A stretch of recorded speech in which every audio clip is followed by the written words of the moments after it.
Magandang araw po sa inyo, Sir Blair.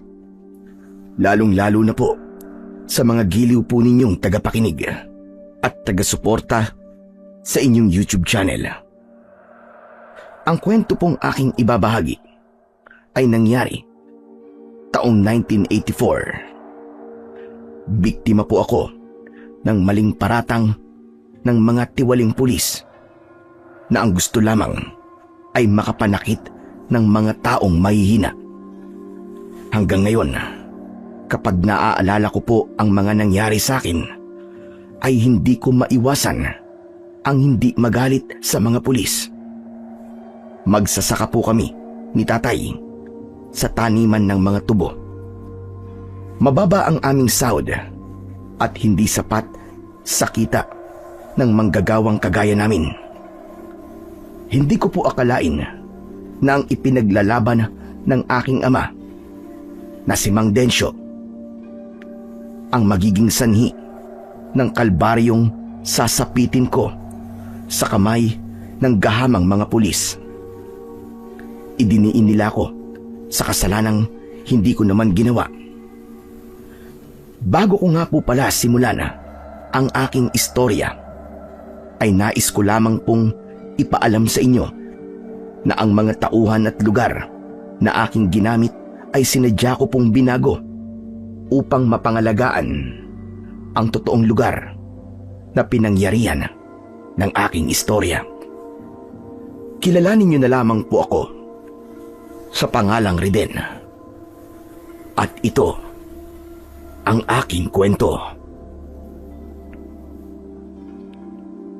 Mga kasama, papayag ba tayo magpapi sa mayamang hasyendero na si Don Miguel? Hindi sapat ang kinikita natin para sa ating mga pamilya. Ang gusto nila, magpayaman ng magpayaman, habang tayo, palubog ng palubog sa kahirapan. Kailangan natin magkais sa mga kasama. Ibigay sa atin ang nararapat na sweldo para sa ating mga pinaghirapan. Sa bawat salitang binibigkas ng aking ama, malakas ang sigaw ng mga manggagawang humihiling ng tamang sweldo. Habang ako naman, kasama ni tatay sa welga, nakatayo kami sa tapat ng mansyon ni Don Miguel. Dala-dala ang mga karatula na nagsasabi ng aming mga hinaing. Itaas nila ang mga sweldo natin!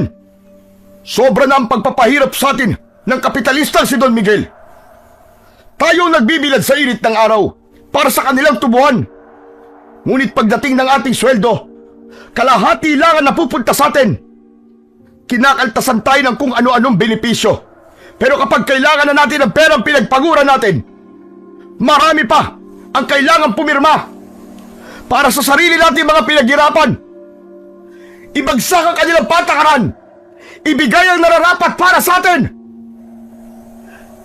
Mga kasama, sang-ayon po ba kayo sa aking ama? Kung gayon, ipaglaban po natin ang ating mga karapatan. Ano ang kailangan natin? Tamang sahod! Tamang sahod para sa ating lahat! Ibagsak ang kanilang sistema! Ibagsak ang kanilang patakaran! Ibagsak! Ibagsak! Sabay-sabay kaming sumigaw. Hindi namin alintana ang masakit na sikat ng araw sa aming mga balat. Kahit ang iba sa amin ay wala pang kain, walang trabaho, may sakit ang mga anak. Lahat ng inaasahan naming tulong mula kay Don Miguel ay hindi namin nakamit. Maya-maya pa ay merong pumaradang sasakyan sa aming tapat, kaya mas lalo kaming nagkagulo.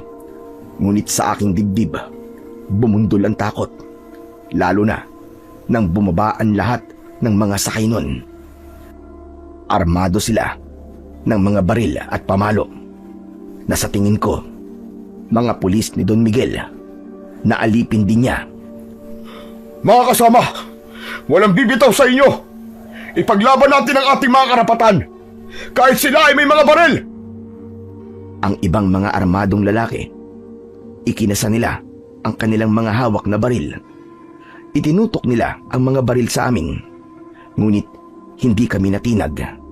Mas lalo kaming naghawak-hawak ng kamay. Kapit-bisig tayo mga kasama! Walang bibitiw! Magkapit-kapit tayo!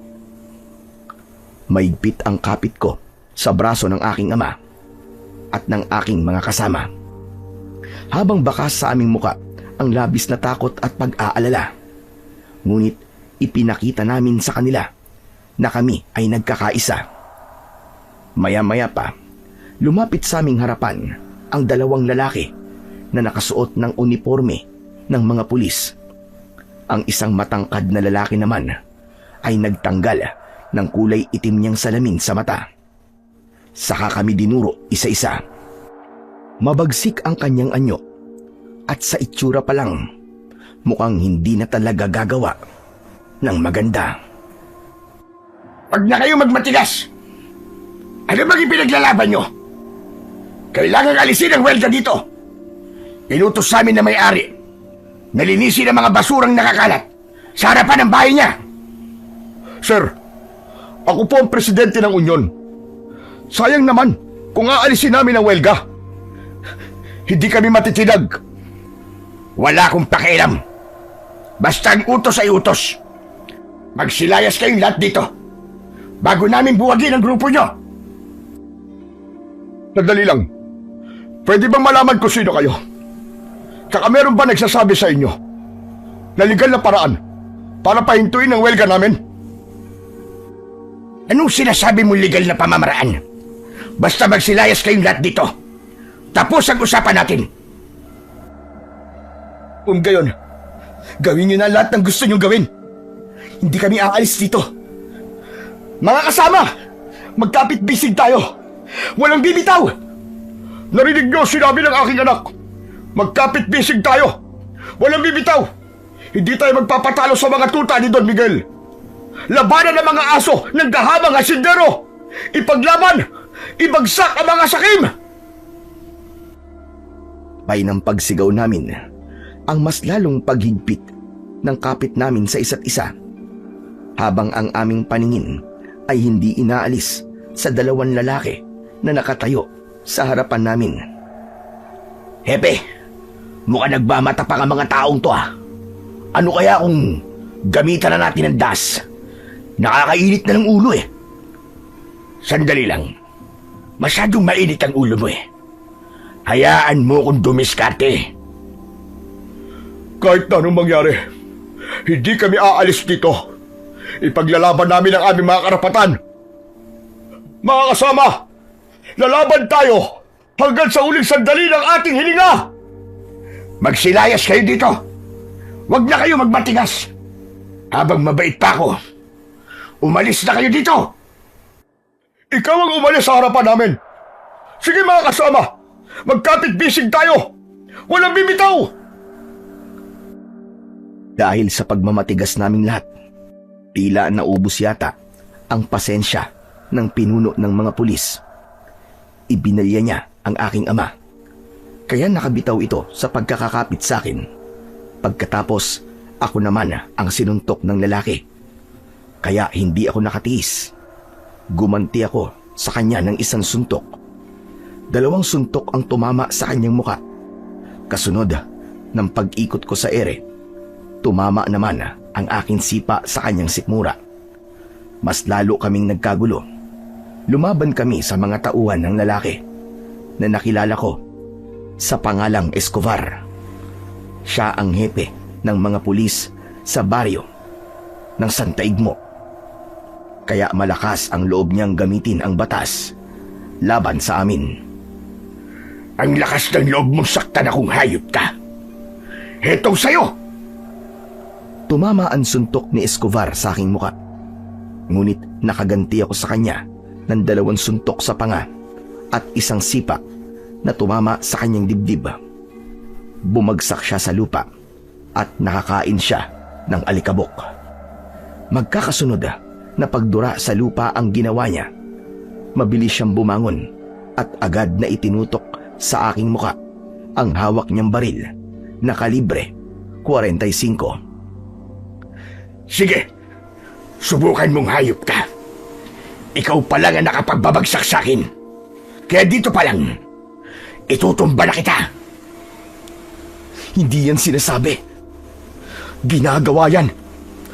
Abatang hayop na ito Sige, subukan mong ilapat sa akin ang nakataas mong kamao. At sisiguraduhin ko, nakakalat sa lupa ang utak mo. Sige, nang mabutas ang baon ng ulo mong hayop ka. Matapang ka lang naman dahil may hawak ang baril. Pero kung wala yan, hindi lang alikabok ang ipapakain ko sa'yo. Sisiguraduhin ko na malalagas ang lahat ng mga ngipin mo. At yun mismo ang ipapalunok ko sa'yo. Talagang matapang ka. Pinalo niya ako ng baril sa aking muka at umagos ang dugo ko mula sa pumutok kong labi. Nakita yon ng aking ama, kaya humarang siya at itinulak niya ako palayo kay Escobar. Maging ang aming mga kasama na nasaktan sa gulo ay wala nang nagawa, kundi ang magtipon sa isang gilid habang nakatutok sa aming lahat ang kanilang mga baril. Sandali lang! Huwag mo sasaktan ang aking anak! Sabihan mo ang anak mo, masyadong matapang. Akala mo naman, may maibubuga. Oo, Hepe. Sasabihan ko ang anak ko. Hepe, huwag kayong pumayag. Aba, nakita ko ang ginawa ng binatang yan sa'yo Huwag kang mag-alala. May marka na ang hayop na to sa akin. Pero Hepe, hindi ako makakapayag na hindi kay ganti sa kanya. Masyadong maangas tong hayop na to Nakakapag-init ng dugo.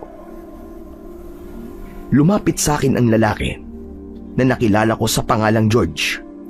Sinuntok niya ako sa panga at nang gaganti ako ay agad niyang itinutok sa akin ng baril. Kung hindi ko lang naiisip si tatay, marahil nakipaglaban na ako sa kanila ng sabayan. Ang tapang-tapang mo. Nakita ko na pinabagsak mo si Hepe. Pagkatapos ngayon, kahit may mga baril lang nakatutok sa'yo, lumalaban ka pa rin. Pabayaan mo na siya, George. Para sa akin, isa lamang siyang kutong lupa.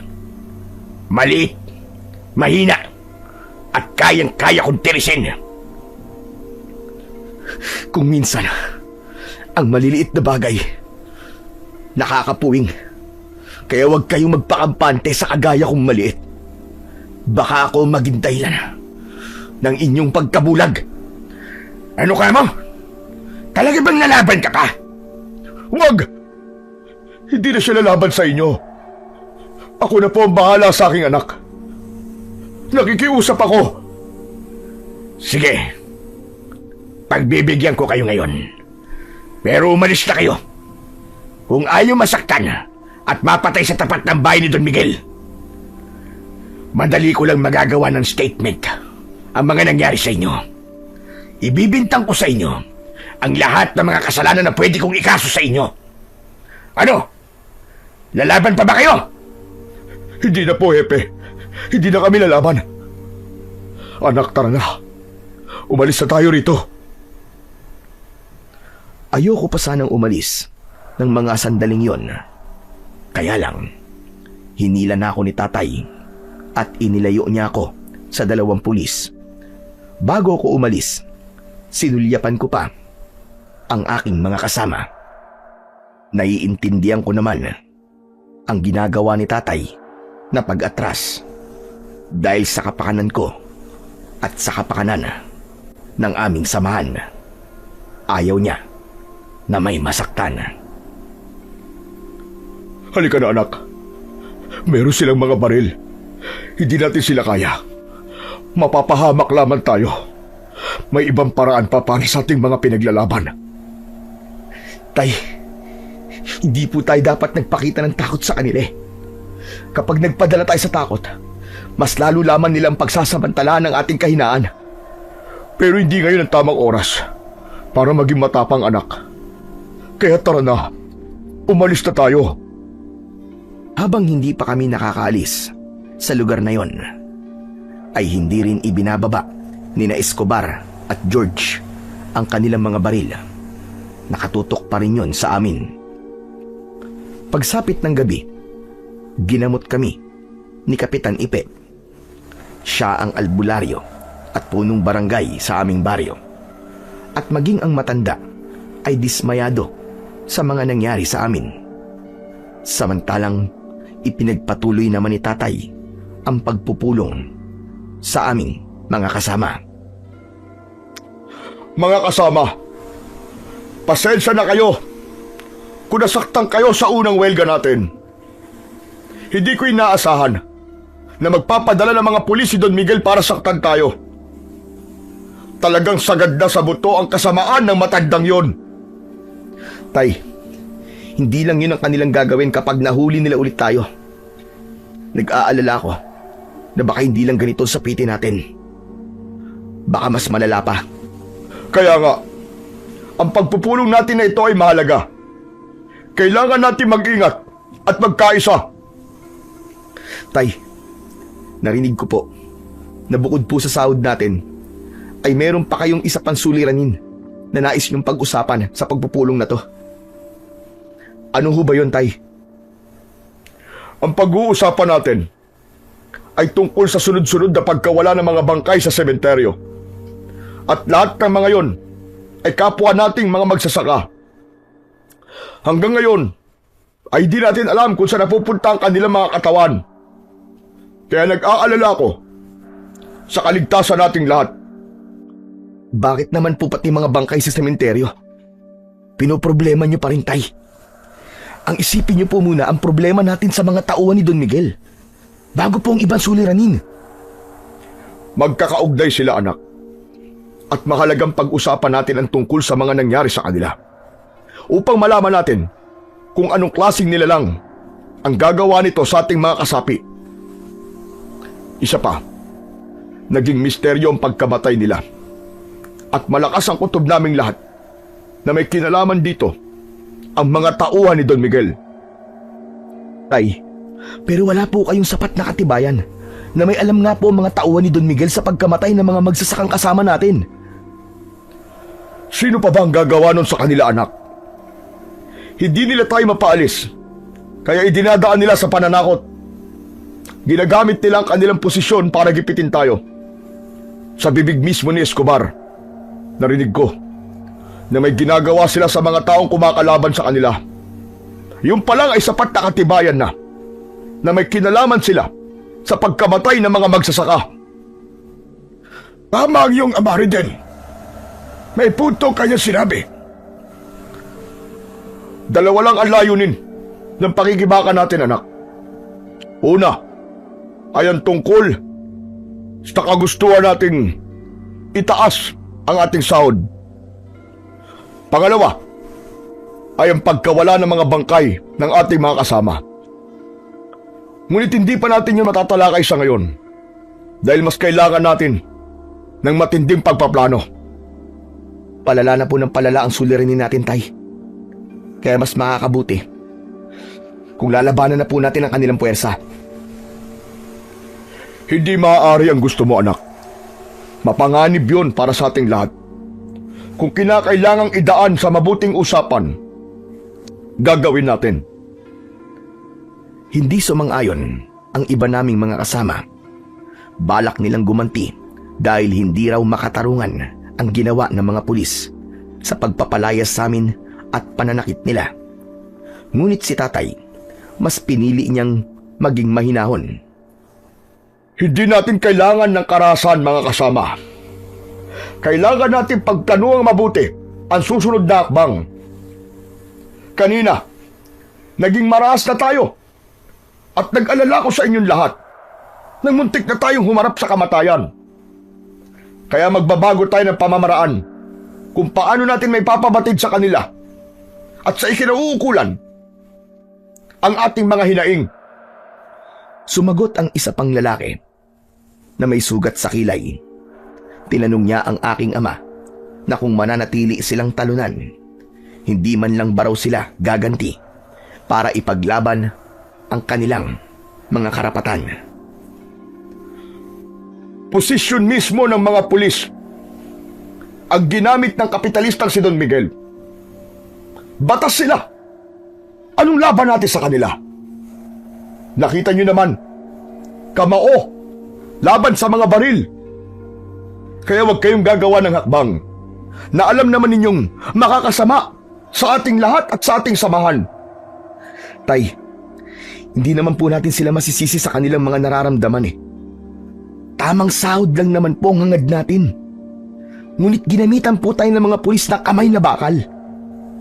Hindi ba't sila pa nga ang dapat na nagtatanggol po sa atin?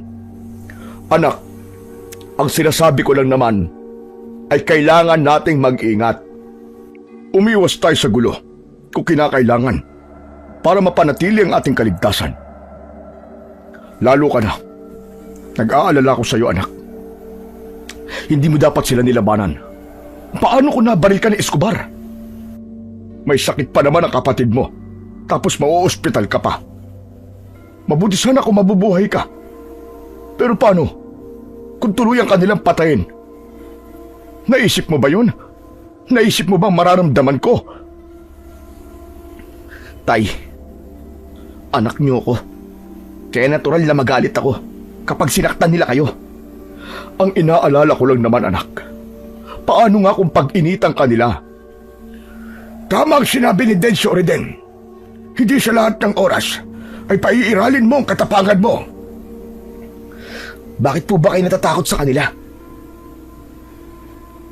Hindi mo pa rin ba naiintindihan na sina Escobar at George ang mga taong pinaghihinalaan namin na pumatay sa mga magsasakang kasama natin? Sila ang tumakip sa mga magsasaka at inakusahan nila ng pagnanakaw. Pagkatapos, bigla na lang namin nabalitaan na tinangkaraw ng mga ito na tumakas. Kaya aksidente silang nabaril. Lahat kami hindi naniniwalang tumakas sila. Paano tatakas ang isang taong nakaposas na? Mabilis nilang isinarado ang kaso. Lumalabas na sila pa ang ape. Kaya naman, magmula nun, umiiwas na kami sa pangkat ni na Escobar at George. Dahil kaya nilang paikutin ang batas. Gusto mo ba, anak, na mangyari rin sa iyo ang bagay na yon? Hariden? Hindi po yun mangyayari sa akin, Tay. Dahil hindi po ako makakapayag na magtagumpay sila sa masasama nilang gawain. Huwag ka magsalita ng tapos, anak. Marami na silang nabiktima at hindi mo pa alam ang kanilang ugali. Kaya nga agad kitang inilayo sa kanila kanina. Makinig ka sa iyong ama din. Habang maaga pa, umiwas ka sa kanila. Alam kong mainit ang mata nila sa iyo ngayon dahil sa ginawa mo sa kanilang hepe. Siya nga pala, itong mga gamot, pasensya na kayo. Yan lang ang maitutulong ko sa inyo. Marami po salamat sa mga gamot, Kapitan Ipe. Hala, sige na. Kailangan ko nang umuwi. Kinuha ni Tatay ang isang plastik na dala ni Kapitan Ipe at ipinamahagi niya yon sa aming mga kasama. Mga kasama, huwag kayong mag-alala. Susubukan kong dumulog sa mga kinauukulan para ireklamo sa Department of Labor ang mga nangyari sa atin. Hihingi na naman kayo ng tulong sa gobyerno, Tay. Hindi ba karaniwang pinapanigan ng mga yan ay ang malalaking kapitalista bago tayong maliliit? Tama ka, anak. Pero daanin muna natin sa legal na pamamaraan ng lahat. Mahirap yung suntok sa buwan ang gagawin natin. Ewan natin, baka pagbigyan din tayo. Hindi ba? Hindi ba mga kasama? Hindi nagtagal ay sumang-ayon na rin ang aming mga kasama sa gustong mangyari ni Tatay. O siya, sige. Bago natin ipagpatuloy ito, mabuti pa. Magkape na muna kayong lahat. Para naman mainitan ang mga sikmura ninyo. Kanya-kanya ng kuha ng mainit na kape ang aming mga kasama. Kaya naiwan kami ni Tatay. Habang si Kapitan Ipi naman ay umalis na sa loob ng bahay namin. Tay, pupuntahan ko lang po si Ryan sa kabilang silid. Titignan ko lang po kung bumaba na po ang lagnat niya. Sige, mabuti pa nga. Abala pa kami ng nanay mo rito. Nag-aalala rin ako sa kapatid mo. Dahil ilang araw na siyang nilalagnat. Sige po, Tay. Tsaka, baka may pera po kayo rin. Ibibili ko lang po ng gamot si Bunso. Naku, oo nga pala, munti ko na makalimutan. Bumalik ka lang kagad at malalim na ang gabi. Baka matsyempohan ka pa ng nagpapatrol ng mga pulis. Opo, Tay. Magpapalit lang po muna ako ng damit. Tumayo ako at nagpaalam sa aking mga kasama. Pagkatapos ay pumasok ako sa loob ng kwarto ni Ryan. Hinawakan ko ang kanyang noo at naramdaman ko na mainit yun. Kaya naman nagmamadali na akong magpalit ng damit. 2 taong gulang pa lamang si Ryan, kaya masyado akong nag-aalala para sa kanya dahil sa pabalik-balik niyang lagnat. Maya-maya pa ay sumilip sa loob ng aking kwarto si tatay. Baka sa kanyang muka ang labis na pag-aalala. Anak, sige na. Bumili ka na muna ng gamot nang bumaba na ang lagnat ng kapatid mo. Nag-aalala na rin kami ng nanay mo dahil may lumalabas na pantal sa balat niya. Ubus na rin ang gamot niya para sa allergy. Sige po, Tay. Bibili po kagad ako ng gamot. Sige, mag-iingat ka, anak. Halos nagmamadali akong lumabas ng bahay para ibili ng gamot si Bunso. Nagtungo kagad ako sa pinakamalapit na butika. Nang maibigay sa akin ng babae ang bote, ay agad akong nagbayad at patakbong tinahak ang daan pauwi sa amin. Ngunit bigla na lamang may humarang sa akin, isang pamilyar na sasakyan, at sumalubong kagad sa aking pangamoy ang singaw ng alak sa kanilang katawan. Bumaba ang 5 lalaki. Ang 2 sa kanila ay nakilala ko kagad. Walang iba, sina Escobar at George. Hoy! Bakit ka tumatakbo, ha? Bumili lang ako ng gamot eh. Wala na kasi akong masakyan kaya tumatakbo ko. Teka, ano ba yung hawak mo, ha? Patingin nga ako. Inagaw ni Escobar sa aking kamay ang bote ng gamot. Saka inalis niya sa loob ng plastik at mas lalong lumapit sa akin. Itinaas niya ang gamot habang hinihagis-hagis niya. Bumundo lang kaba sa aking dibdib dahil sa pag-aalala na baka mabitiwan niya ang bote at mabasag yon sa sementadong kalsada. Teka, wag niyo naman paglaruan ng gamot ng kapatid ko. Wala na po akong ibang pambili dyan eh. Gamot yan para sa kapatid ko pong inaapoy ng lagnat. May sakit ang kapatid mo. Kapatid mo lang naman yun eh. Hindi mo naman anak. Bakit ikaw ang bumili? Matanda na po kasi si tatay eh. Mabagal na siyang kumilos. Kaya ako na lang ang bumili. May sakit ang tatay mo. Dahil sa malakas na pagkakasuntok ng mga tauhan ko sa kanya. Hindi ba't ikaw yung binatang matapang kanina? Dahil kasama mo ang tatay mo. Bakit ngayon? Para yatang natatakot ka sa amin. Hindi ako natatakot sa inyo. Nag-aalala lamang ako sa kapatid ko. Magalang ka yata ngayon Parang hindi makabasag ang pinggan Ang problema kasi, wala na kaming pang-inom. Naghahanap kami na magbibigay sa amin ng pang-alak. Baka meron ka diyang naitatabi. Pasensya na, wala akong naitatabi. Kaya nga kami nagwewelga kanina eh. Dahil wala kaming pera, di ba? Kinamkam na ng amo nyo. Isa pa, sapat lang sa gamot ang perang ipinadala ni tatay.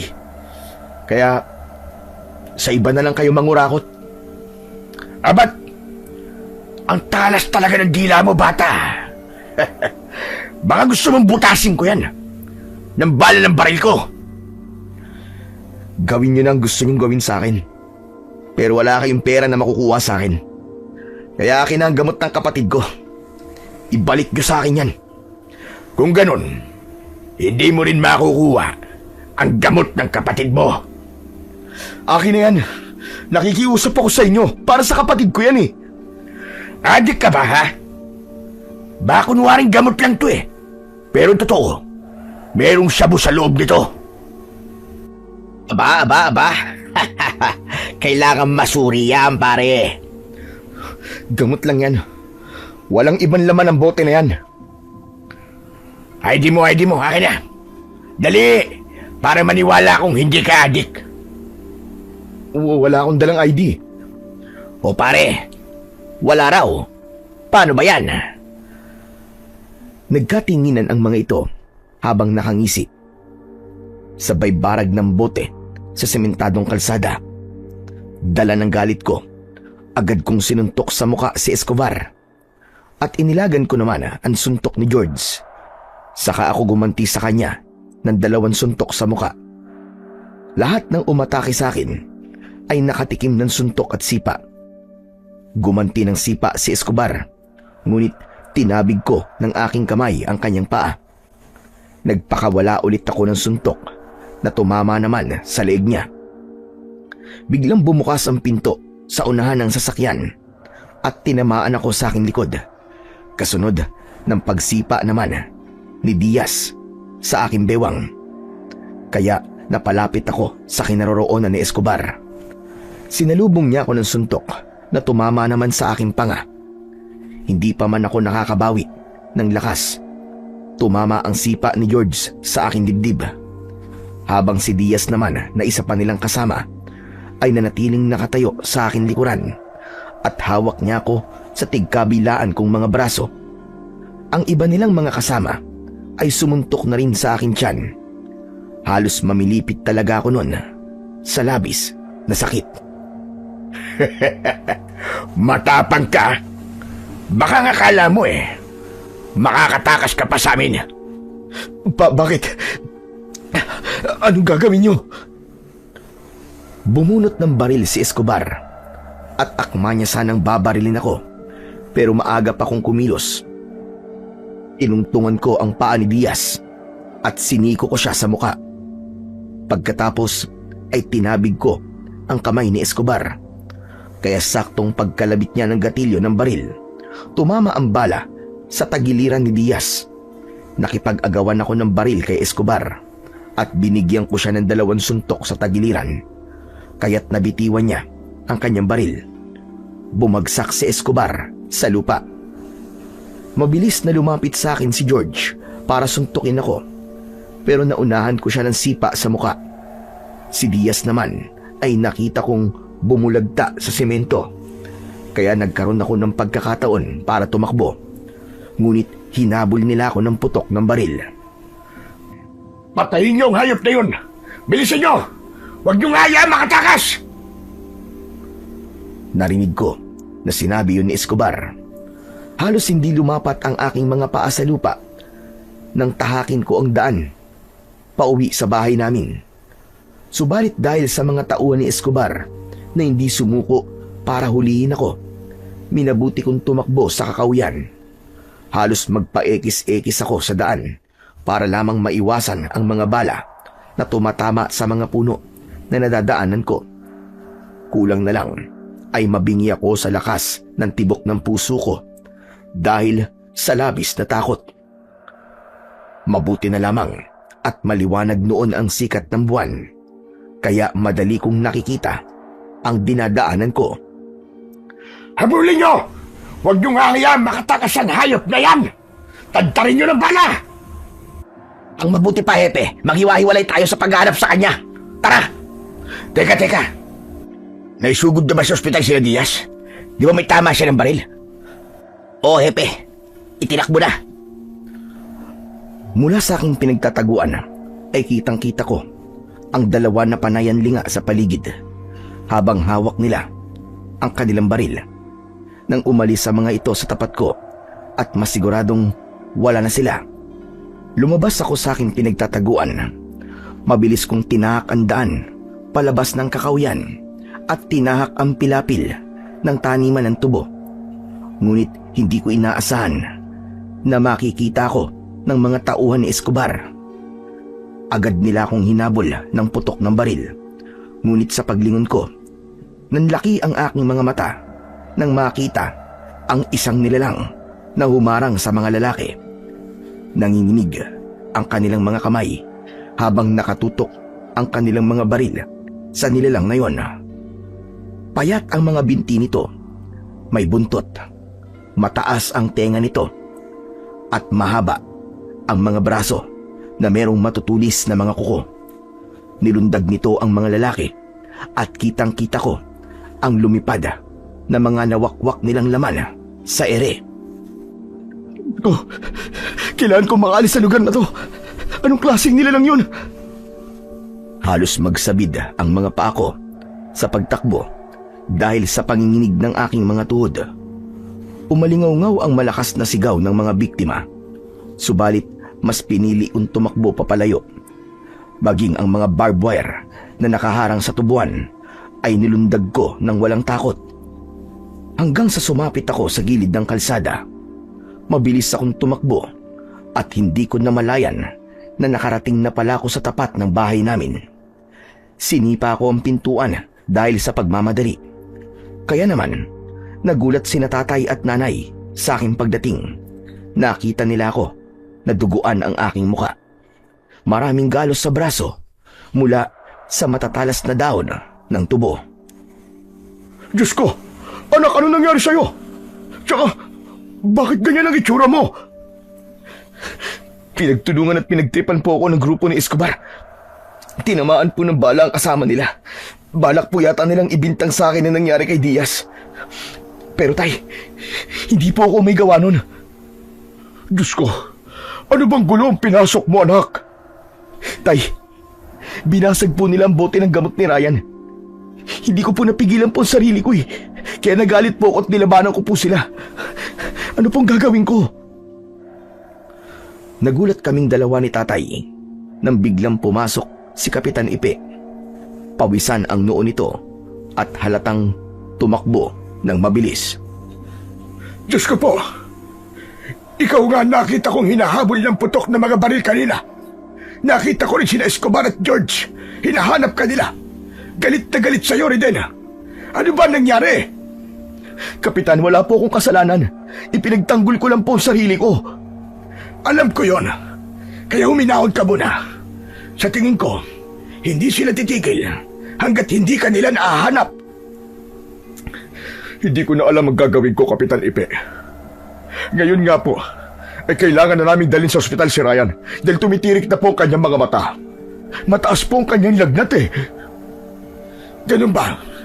Sige, kailangan muna natin na dalhin ang bata sa ospital. Saka na natin isipin ang tungkol sa problema ni Reden. Tay, Kapitan Ipe, alam niyo po ba, may nakita po akong nilalang kanina. Isang nakakatakot po na nilalang na pumatay sa 4 po na tauhan ni Escobar. Anong sabi mo? Anong itsura ng nilalang ang nakita mo? Payat po ang binti at braso niya, Kapitan Ipe. May buntot. Mukha po siyang paniki. Nakakatakot po ang itsura niya. Winasak po niyang tiyan ang kanyang mga biktima na para bang naghahalongkat lang po ng kung ano. Diyos ko! Totoo ba yung sinasabi mo? Opo, Kapitan. Hindi ako maaaring magkamali. Pero, Kapitan, kundi po dahil sa ginawa ng nilalang na yon sa mga tauhan po ni Escobar, hindi na po ako makakatakas sa kanila. Nagkatinginan ng makahulugan sina tatay at Kapitan Ipe. Pagkatapos ay muling tumingin sa akin habang bakas sa kanilang mga muka ang pag-aalala. Bakit parang hindi man lang kayo nagulat? Teka. Kung ganun, alam niyo po ang tungkol sa nilalang na yun? Anak, may mga gumagalang aswang sa baryo natin. Nung una akala namin nagkakamali lang kami. Pero dahil nakita mo ang aswang na yon, ikaw ang makapagpapatunay na totoo sila. Ha? Ano pong gagawin ko? Dahil natatakot ako. Walang maniniwala na may aswang. Hindi rin kikilalanin ng batas ang tungkol sa aswang. Kaya malakas ang kutob kong sa'yo. May bibintang ang pagkamatay ng mga tauhan ni Escobar. Kailangan mo magtago, anak. Baka matuntong ka nila rito. Pero tay, dalhin po muna natin si Ryan sa ospital. Denso, Reden, Saka na natin pag-usapan ang tungkol sa aswang. Sige na, isugod na natin si Ryan sa ospital. Bilisan nyo! Binalot ni tatay si Ryan ng jacket. Kasama namin si nanay na lumabas ng aming bahay. Madilim ang kalsada. Tanging ang gasera lang ang nagsisilbi naming tanglaw sa daan. Panay ang linga namin sa paligid para maghanap ng masasakyan. Ngunit paglabas namin sa gilid ng kalsada, hinarangan kami ng van at bumaba ang mga tauhan ni Escobar. Sa pagkakataong yun, 3 na lamang silang magkakasama habang nakatutok sa aking muka ang hawak nilang baril. Saan ka pupunta, ha? Halika rito! Hepe, ano kasalanan ng anak ko? Nakikiusap ako. Huwag niyo saktan ang anak ko. Halika! Hindi mo na kami madadala sa pakiusap mo. Pinatay mo mga kasama ko at binaril mo pa si Diaz. Hindi po akong pumatay sa mga tauhan nyo. Aswang yun. Aswang ang pumatay sa kanila. Isa pa, hindi naman akong bumaril kay Diaz Huwag ka nang gumawa ng kwento. Isa lang ang alam namin. Ikaw ang sospek sa pagkamatay ng mga tauhan ko. Ganon din ang pagkakabaril mo kay Diaz. Bitiwan niyo ang anak ko, wala sa kasalanan. Alam ko, binabalak niyo. Kaya huwag niyong kukunin ang anak ko. Ibalik niyo sa akin. Nang akmasa ng babawiin ako ni tatay sa mga tauhan ni Escobar, bigla siyang sinuntok sa sikmura ni George. Huwag ang tatay ko! Huwag kang makialam dito, Densyo. Kung ayaw mo pati ikaw ay ipakulong ko. Naiintindihan mo? Ang anak mo lang ang kailangan namin. Siya lang ang may atraso sa amin. Hoy, ikaw! Halika! Sumama ka sa amin! Bakit po? Wala naman akong ginagawang kasalanan Kayo mismo ang bumaril sa kasama niyo Tama ka na! Marami ka pa sinasabi! Sumama ka na sa amin sa presinto! Doon ka na magpaliwanag! Sandali lang, maawa kayo sa anak ko! Wala siyang ginagawang kasalanan sa inyo! Bitiwan niyo ako! Tay! Tulungan niyo ako! Wala akong kasalanan! Nang magpumiglas ako mula sa pagkakahawak nila, pinalo nila ako sa likod gamit ang baril. Kaya napasubsob ako sa unahan ng sasakyan. Maawa kayo kay Reden! Wala siyang kasalanan! Bakit niyo ba siya sinasaktan? Huwag kang makialam dito, ha, tanda! Baka pati ikaw, samain sa akin! Nay, tay! Wala po akong kasalanan! Gusto nilang panagutan ko ang nangyari sa mga kasamahan nila! Sila ang nakabaril kay Diaz, hindi po ako! Maniwala kayo! Oo, anak! Alam kong wala kang kasalanan! Bitiwan niyo ako! Bakit di niyo ba ako pinakikinggan? Wala akong kasalanan! Mangangatwirang ka pa, ha? Sa harap mismo ng aking mga magulang, binugbog nila ako. Kaya naman, lumaban na rin ang aking ama para bawiin ako sa kanila. Pero maging siya ay sinaktan din ng mga ito. Magkasabay nila kaming binugbog. Sabay din kami ni tatay na bumagsak sa lupa. Para hindi na tuluyang mapahamak si tatay, nakiusap ako sa aking ama. Tay, sige na po, umalis na kayo. Ako na po ang bahala sa sarili ko, sige na po. Itakbo niyo na po ng ospital si Ryan. Huwag niyo na po akong alalahanin. Kaya ko na po ito. Naramdaman ko ang mga kamay ni Escobar sa aking kwelyo at itinayo niya ako. Mabilis niya akong nilagyan ng posas sa aking mga kamay. Saka pabalya niya akong itinulak sa loob ng sasakyan. Pagpasok ko, pinagbabayo ako ng suntok ng mga tauhan ni Escobar hanggang sa manghina ang aking katawan. Nakita yon ng aking ama, ngunit wala siyang magawa dahil nakatutok sa kanila ang baril ni George. Pumatak ang mga luha ko sa aking mga mata dahil sa galit. Huwag niyo saktan ang anak ko. Sige, sasama na siya sa inyo. Huwag niyo lang bugbugin ang anak ko. Hindi ko hahayaan na hindi managot ang anak niyo sa ginawa niya sa mga tauhan ko at sa kaibigan ko. Binaril lang anak niyo ang kasama naming pulis at yun ang ikakaso namin sa kanya. Kaya wag na kayong umasa na makakabalik pa sa inyo ng buhay ang anak niyo. Wala kayong awa. Magbabayad kayo. Makakahanap din kayo ng katapat. Anong katapat ang pinagsasasabi mo? Walang makakapigil sa amin. At walang makakalaban sa amin. Dahil nagsisimula pa lamang siya. Papatayin na namin siya. Wag. Nakikiusap ako sa inyo. Huwag niyong papatayin ang anak ko. Nakasalalay ang buhay niya. Depende sa magiging sagot niya. Wala nang nagawa ang aking mga magulang at si Kapitan Ipe, kundi ang hayaan akong isama ng mga pulis. Mabilis nilang pinasibad ang sasakyan papalayo sa aking mga magulang. Nang gabing yun, ay ipinagpatuloy nila tatay ang pagdala nila sa aking kapatid sa ospital. Nalaman ng aking ama na may sakit na dengue ang kapatid ko at kailangang salinan ng dugo. Pero dahil kasama sa patakaran ng ospital na kapag wala kang pang-down, ay hindi rin nila aasikasuhin ang pasyente. Natagalan sina tatay at Kapitan Ipe sa paghahanap ng pera, kaya binawian rin ng buhay ang aking kapatid. Halos gumuho ang mundo ng aking ama ng mga sandaling yon. Napasandal siya sa pader ng ospital at nagwala. Inaway niya ang mga doktor na nagpabaya sa aking kapatid, habang ako naman ng mga sandaling yon ay hindi ako dinala sa presinto. Sa halip, dinala nila ako sa bahay ni Escobar. Nakatayo yon sa gitna ng kakauyan na kahit sumigaw ako ng malakas ay walang makakarinig sa akin. O ano? Hindi ka ba talaga amin, ha? Bata, makisama ka na. Aaminin mo lang naman ang pagbaril kay Diaz. Tapos na. Hindi ka na mahihirapan. Simpleng oo lang ang sasabihin mo. Ayun, makakauwi ka na sa inyo. Dahil di ako nagsalita, dinakot ni George ang aking buhok at itiningala niya ako, sabay suntok sa aking dibdib. Bata, utak ang gamitin mo. Matuto kang makibagay. Hindi uubra sa amin ang tigas mo. Sundin mo na lang ang lahat ng gusto ko para pakawalan kita ngayon din. Malakas akong binatukan ni George habang ipinagpipilitan niyang aminin ko ang pagbaril sa kasama nila, pati na ang pagkamatay ng iba nilang mga tauhan.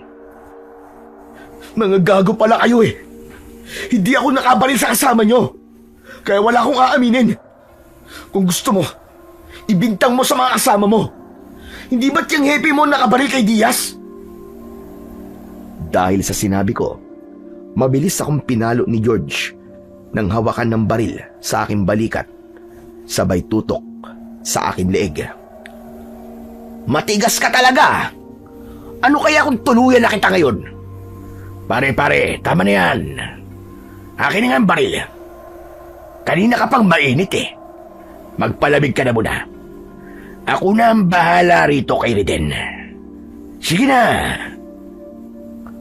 Saka lamang isinuksok ni George ang baril sa kanyang bewang at lumayo sa aking inuupuan na bangko. Lumapit si Escobar sa kanyang lamesa at kumuha ng papel na merong nakasulat na testamento. Iniabot niya yun sa akin. Tinanggal niya ang pagkakaposas sa aking kamay. Reden, pirmahan mo na to.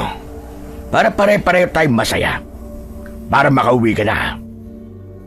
Iniabot sa akin ni Escobar ang ballpen at siya na ang nagbuklat ng 3 pahina ng papel na sinasabi nitong pipirmahan ko. Kinuha ko ang papel. Ngumisi si Escobar dahil ang akala niya ay pipirmahan ko yun. Pero pinunit ko yun sa kanyang harapan. Dahil sa ginawa ko, sinuntok niya ako sa muka. Bumagsak ako sa sahig at pinagtulungan nila akong saktan at bugbugin. Halos hindi ko mabilang ang tumamang sipa at suntok sa aking katawan at muka. Ramdam na ramdam ko ang sakit hanggang sa dumura ako ng dugo. Ibinangon nila ako sa kamuling pabalya na iniupo sa bangko. Kung patuloy kayo magmamatigas, matutulad ka sa mga kagaya mong matitigas rin. Kaya yun, ano nangyari sa kanila? Natagpuan na lamang ang kanilang mga bangkay sa kakahuyan. At yun din ang mangyayari sa'yo. Kapag pinilit mong magmatigas, palalabasin namin na tumakas ka at nanlaban ka sa amin. Kaya wala kami nagawa, kundi ang patayin ka. Kung ganun, kayo nga may kagagawan sa pagkamatay ng mga magsasaka. Mga hayop kayo, wala kayong kasisama. Masahol pa kayo sa demonyo. Pagbabayaran nyo to. Pagbabayaran yung ginawa nyo sa kanila. Ang tapag mo pa rin, bata. Kahit alam mong papatayin ka na namin. Alam mo, pinapatay talaga namin ang mga taong ayaw makisama at ayaw umamin sa kasalanan nila. Kagaya ngayon, madali na lamang kita mapapatay.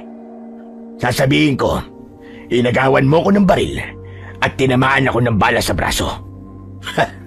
Madali kong saktan ang aking sarili para lamang idiin ka. Bakit nyo ba ito ginagawa? Wala akong kasalanan sa inyo. Pwes ngayon, meron na. Ngumisi si Escobar ng nakakaloko. Sabay tutok niya ng baril sa kanyang braso at walang pag-aalinlangan na ipinutok niya yon. Nanlaki ang aking mga mata sa ginawa ni Escobar. Sa biglang pagsigaw niya sa labis na sakit, mabilis na pumasok ang kanyang mga tauhan. Hindi na ako nagdalawang isip. Kailangan kong makatakas dahil alam ko napapatayin din nila ako. Mabilis ko silang pinagsisisipa sa maselang bahagi ng kanilang katawan. Inatake ko silang lahat ng suntok sa muka at isa-isa silang bumagsak sa sahig. Kaya nagkaroon ako ng pagkakataon na tumakbo papunta sa kakahuyan. Anak ng putya, habulin nyo! Huwag nyo nga hayaan makatakas! Nalintikan na! Bakit ba palagi na lamang nakakatakas ang hayop na yon? Halos hindi lumapat ang aking mga paa sa lupa. Nang tahakin ko ang daan papasok sa kakahuyan, panay ang pagyuko ko para maiwasan ang pagtama ng mga bala sa akin. Ilang beses akong nadadapa, gumugulong sa bangin, at ilang beses akong nasusugatan mula sa matutulis na kahoy na nakausli sa daan. Naiwan ko na rin ang aking tsinelas, kaya ang lahat ng matatalas na bato sa dinaraanan ko ay bumabaon sa aking talampakan. Nang biglang tumama ang ligaw na bala sa aking balikat, ay bigla ako natumba at bumulusok pa ibaba ng bangin. Huling naramdaman ko ang pagtama ng aking ulo sa bato bago ako nawalan ng malay. Hindi ko alam kung gaano ko katagal nawalan ng malay, pero nagisnan ko ang pag-uusap ni Tatay at Kapitan Ipe sa aking tabi. Kapitan Ipe, kumusta na po ang anak ko? Ligtas na siya sa ngayon. Mabuti na lamang at napis lang ang tama niya sa kanyang balikat. Mabuti na lang at alam natin ang masama nilang balak sa anak ko. Kaya natunugan ko kagad ang plano nila. Hindi ko akalain na mangyayari ito sa aking anak. Mas makabubuti para sa kanya na habang nagpapagaling siya, ay itago na muna natin. Mahirap na.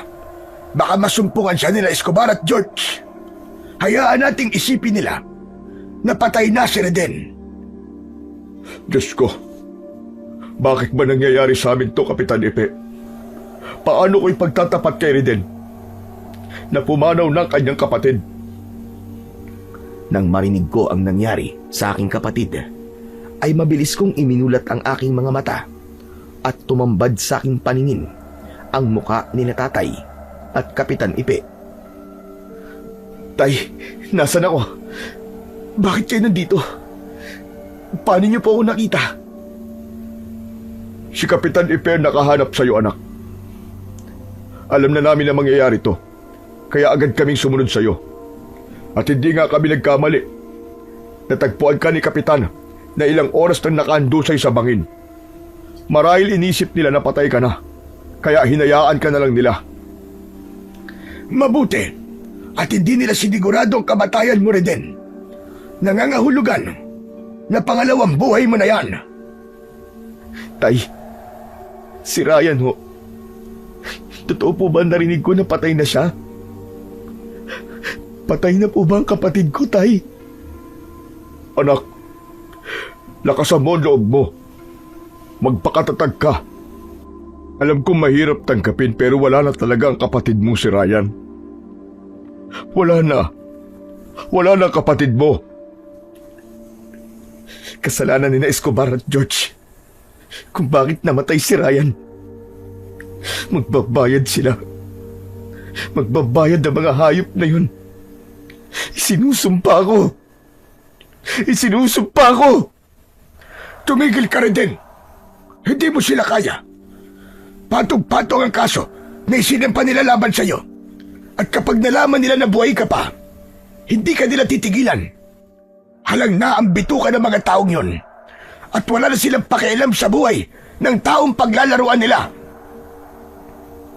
Nakuyom ko ang aking dalawang kamao sa kadahan-dahang bumangon at napahagulgol ng iyak. Tay, si Ryan gusto siyang makita, Tay.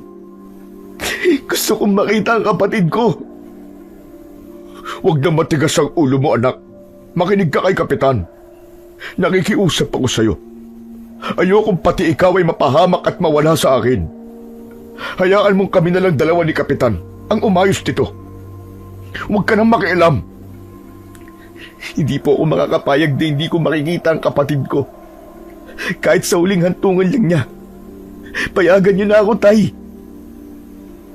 Nagkatinginan sina Tatay at Kapitan Ipe. Nakita kong tumango ang matanda bilang pagsang-ayon sa gusto ko. Sige, hayaan ka namin na sumilip sa libing ni Ryan. Pero hindi ka magpapakita sa mga tao. Maya-maya pa ay nagpaalam si Tatay na uuwi muna sa aming bahay dahil baka raw may makahalata sa kanyang madalas na pag-alis. Nalaman ko na 2 araw na akong walang malay. Naiwan si Kapitan Ipe na panay ang dikdik ng talbos ng bayabas sa kanyang lusong at itinapal niya yon sa aking sugat sa balikat. Kapitan, bakit kaya idinidiin nila ako sa kasalanang hindi ko naman ginawa? Hindi ko po naiintindihan ang nangyayari. Bagan siyang tawag sa ginagawa nila. Ikukulong nila ang tao at sa huli ay papipirmahin sa pekeng testamento. Pahihirapan hanggang sa umamin. Kapag maganda ang pagkakagawa nila sa kwento, mabilis silang mapopromote sa serbisyo at sisikat sila. Maruming maglaro sina Escobar at George. At dahil sa kakulangan ng aming mga ebidensya, hanggang ngayon, malaya pa rin silang gumagawa ng mga ganong gawain. Isa pa, tingin ko po, malakas talaga ang impluwensya nila sa matataas na opisyal ng mga pulis. Kaya malakas ang loob nilang gawin yun. Gusto ko sanang matapos na ang kanilang kasamaan. Kaya lang medyo mahirap dahil kakaiba ang naiisip kong paraan. Ano po bang ibig niyo sabihin? Bata pa lang ako noon, ay alam ko na ang tungkol sa mutya ng tikbalang. Kaya lang, hindi ko sinubukang kunin ang bagay na yun dahil sa takot ako sa mga elementong nagbabantay sa kalikasan. At malaki rin sana ang magagawa ng mutya na yun laban sa mga masasamang nilalang ng dilim. Kagaya ng mga aswang na balbal na kumukuha sa mga bangkay sa sementeryo. Yun lang ang paraan para linisin ang baryo natin. Bakit sinasabi niyo po sa akin ang bagay na yan? Sapagkat kakaibang tapang mo. Hindi ka nagpatinag sa mga kalaban mo kahit may mga baril sila. Nasa sayo ang mga katangian na nararapat para sa mutya ng tikbalang. Paano ko po makukuha ang mutya ng tikbalang? Sa araw ng Biyernes, hating gabi, kung saan sisikat ang bilog na buwan, baybayin mo ang kagubatan at maghanap ka ng puno ng alahaw na direktang nasisikatan ng liwanag ng buwan. Maghintay ka ron lalabas doon ng tikbalang. Kapag nakita mo siya, kausapin mo siya at hamunin mo siya sa isang duelo. Teka. Bakit ko naman po gagawin yung Kapitan Ipe? Para na rin po ako nagpakamatay nun ah. Isa pang balita ko po. Palagi po siyang may dalang pana. Baka sa kanya lang matapos na po ang buhay ko. Kaya nga, ang pinagbatayan ko ay ang pag-iwas mo sa bala, hindi ba? Walang ipinagkaiba ang bilis ng bala sa pana ng tikbalang. At naniniwala akong magagawa mo yun. Magagawa mo siyang labanan. Pero bakit ko nga pala kailangang hamunin ng duelo ang tikbalang, Kapitan? Naniniwala ang matatanda noon na kapag natalo mo sa duelo ang tikbalang, pagkakalooban ka niya ng iyong kahilingan. Masasabi mo sa kanya ang tungkol sa mutya. Isang gantimpala ang ibibigay niya sa iyo. Magkakaroon ka ng kakayang katulad ng sa tikbalang. Bukod pa ron, malalabanan mo masasamang nilalang na hindi ka basta-basta masasaktan. Seryoso po ba talaga kayo, Kapitan? Oo, Reden. Kailangan mo makakuha ng mutya ng tikbalang. Mapipigilan mo na ang kasamaan ni na Escobar at George. Mapapatay mo pa ang mga aswang na balbal. Isang bato para sa 2 ibon. Sige po, gagawin ko, Kapitan Ipe. Alang-alang sa hustisyang nararapat sa mga biktima nila. Sasabihin ko rin sa'yo, may kahinaan ng tikbalang, Reden. Kailangan mo siyang mabunutan ng buhok sa buntot. Kapag nagawa mo yon, manghihina siya at magtatagumpay ka laban sa kanya. Sige po. Hahanapin ko po ang tikbalang. Kailangan ko pong makuha ang kanyang mutya. Mag-iingat ka, dahil hindi basta-basta kalaban ng mga tikbalang. Teka, saglit lang. At may ibibigay pala ako sa'yo. Saglit na tumayo at umalis si Kapitan Ipe. Pumasok siya sa loob ng kwarto at pagbalik niya, may dala siyang bagay na nakabalot sa kulay itim na tela. Ano po yan, Kapitan Ipe? Isa itong buntot page na madalas ay ginagamit sa mga aswang. Kapag nasugatan ng aswang ng buntot page, hindi nila mapapagaling ang kanilang sugat. Magnanaknak yun hanggang sa sila ay mamatay. Gagamitin ko rin po ba yan sa tikbalang? Kung kinakailangan at malalagay sa panganib ang buhay mo, gamitin mo. Parang hindi ko po kayang pumatay ng tikbalang, Kapitan Ipe. Alam kong magagawa mong pumatay. Mabanggit mo lang sa sarili mo ang mga pangalan ng mga taong bumugbog sa'yo. Uusbong na ang galit mo. Hindi nagkamali si Kapitan Ipe. Naalala ko pa lang ang pangalan ni na George at Escobar ay muling kumulo ang aking dugo. Pagsapit ng araw ng Biyernes, pasado 10:00 ng gabi, nang simulan ko ang paghahanap sa puno ng anahaw. Panay anling ako sa paligid habang hawak ang buntot ng pagi. Tanging ang mga hunilang na mga ibong panggabi ang naririnig ko sa paligid. Dala ng takot ay mabilis kong tinakandaan papunta sa gitna ng kagubatan. Ngunit pagkalipas ng 1.5 oras, wala pa rin akong nahanap na puno ng anahaw. Anak ng... ang hirap namang hanapin nun. Saan ko ba hanapin ang puno ng anahaw na yun na direktang nasisikatan na sinag ng buwan? Kanina pa ako naglalakad pero wala talaga. Anak ng... saan kaya nararoon ng punong yun? Sana pala, isinama ko na lang si Kapitan Ipe para hindi ako nahirapan ng ganito.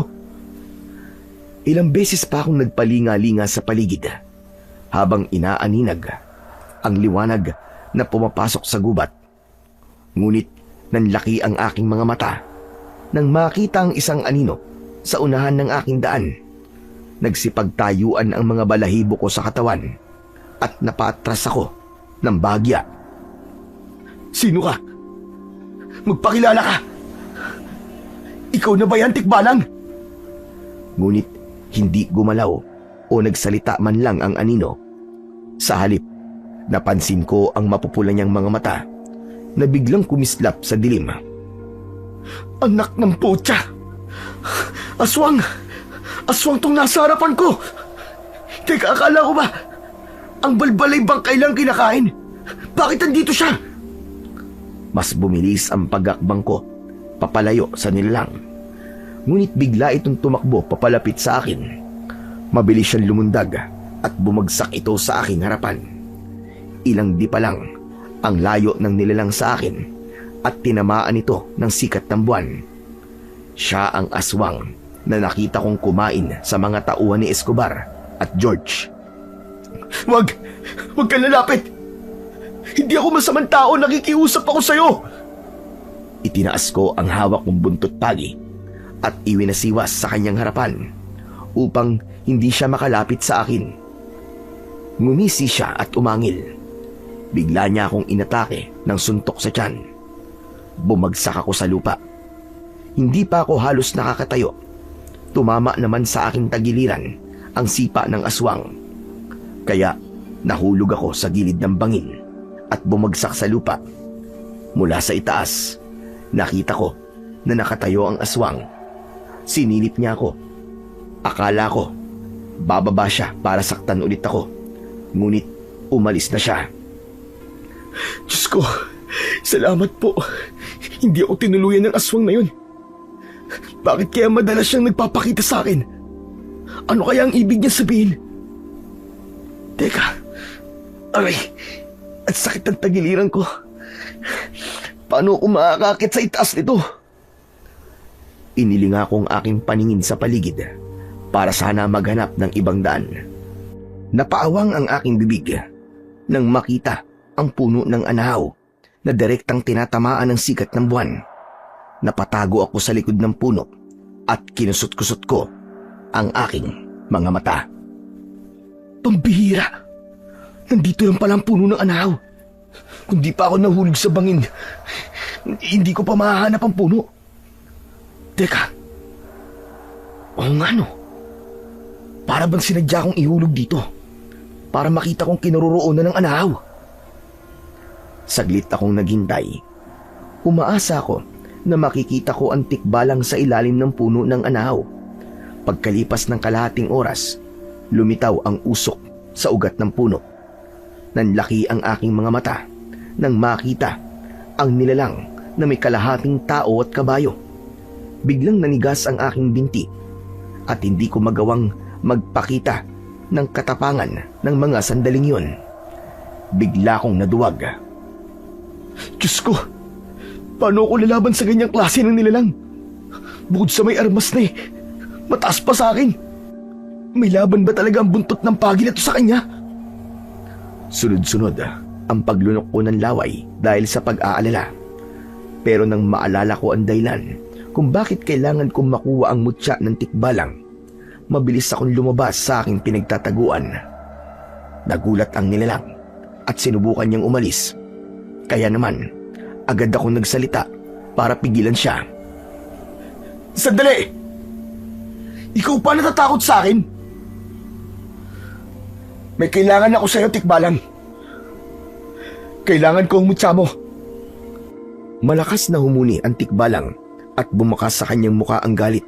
Hinanda niya ang kanyang pana at binalahan niya yon ng palaso. Ngunit hindi ako nagpakita ng takot sa kanya. Huwag mo akong papatayin, tikbalang. Nandito ako para hamunin ka ng isang duelo. Kapalit ng mutya mo. Ibinaba ng tikbalang ang kanyang pana. Pagkatapos ay ngumisi siya. Sinabi nito na tinatanggap niya ang hamon ko, ngunit sa isang kondisyon. Kapag natalo niya ako, ay magpapalit daw kami ng katauhan. Teka, ang labo naman yata ng kahilingan mo, tikbalang eh. Ayoko ng ganyang itsura. Iba na lang ang hilingin mo. Hindi pumayag ang tikbalang. Kung hindi raw ako sasang-ayon, ay walang magaganap na duelo at agad raw niya ako napapatayin. Sige, mukhang hindi ka naman nagbibiro. Wala na, kasubuan na to. Kailangan ko ng panindigan.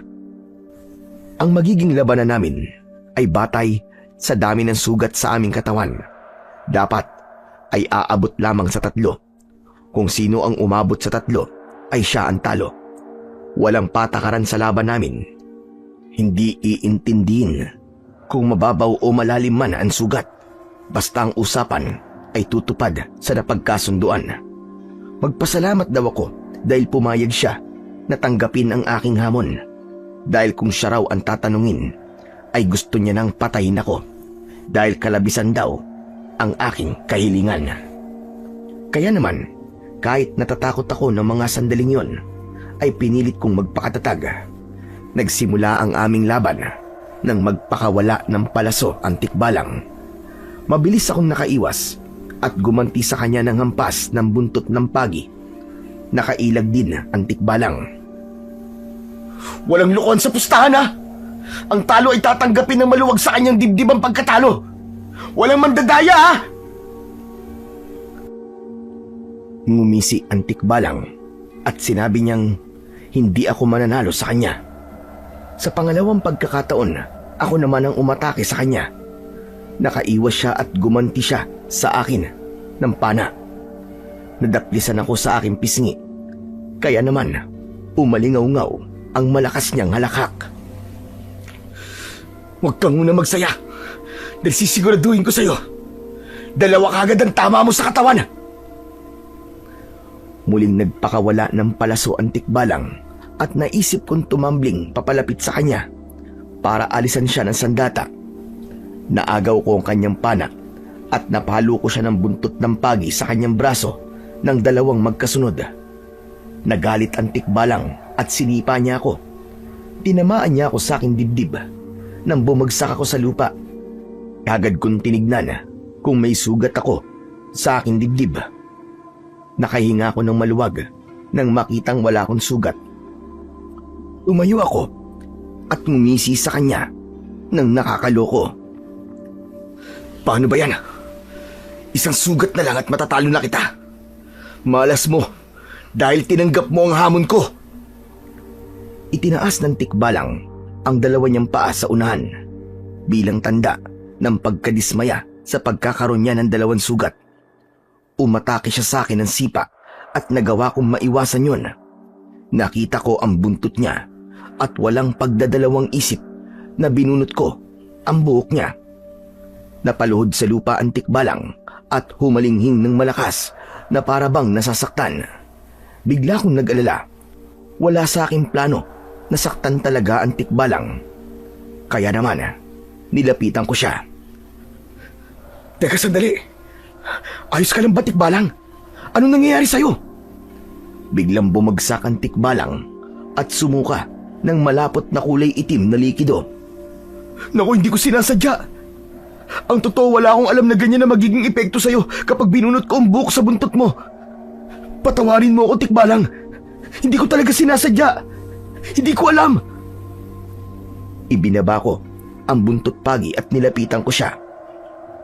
Pinunit ko ang laylayan ng aking damit at itinali ko yun sa sugat ng Tikbalang. Patawarin mo ako, Tikbalang.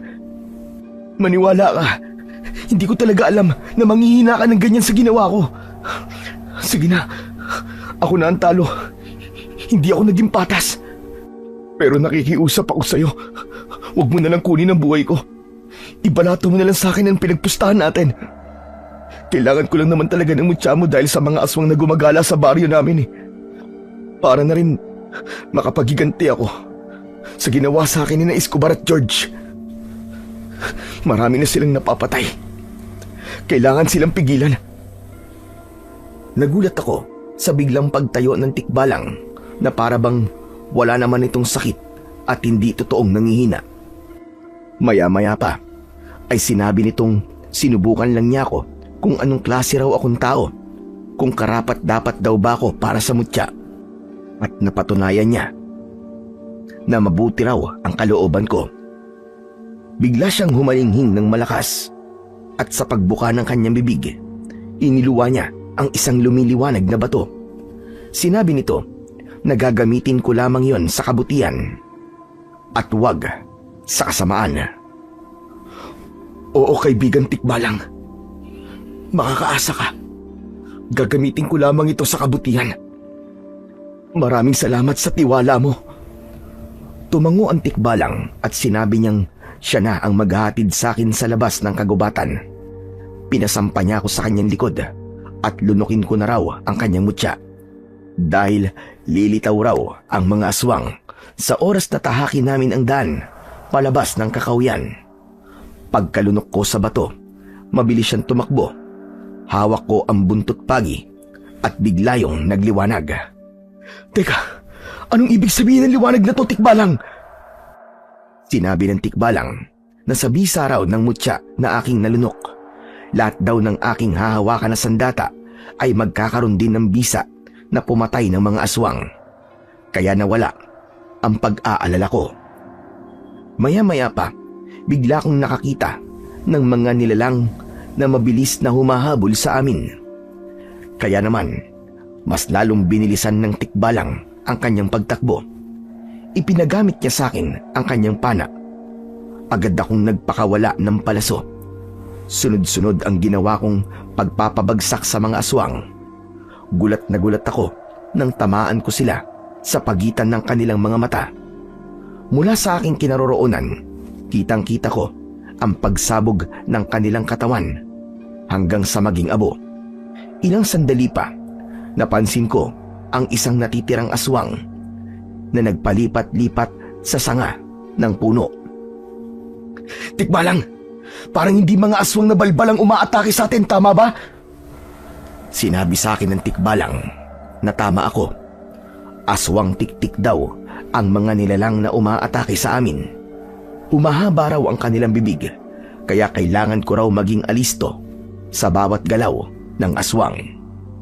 Pagkasabi ng Tikbalang, ay sakto ang paglundag ng aswang na tiktik sa aking kinaroroonan.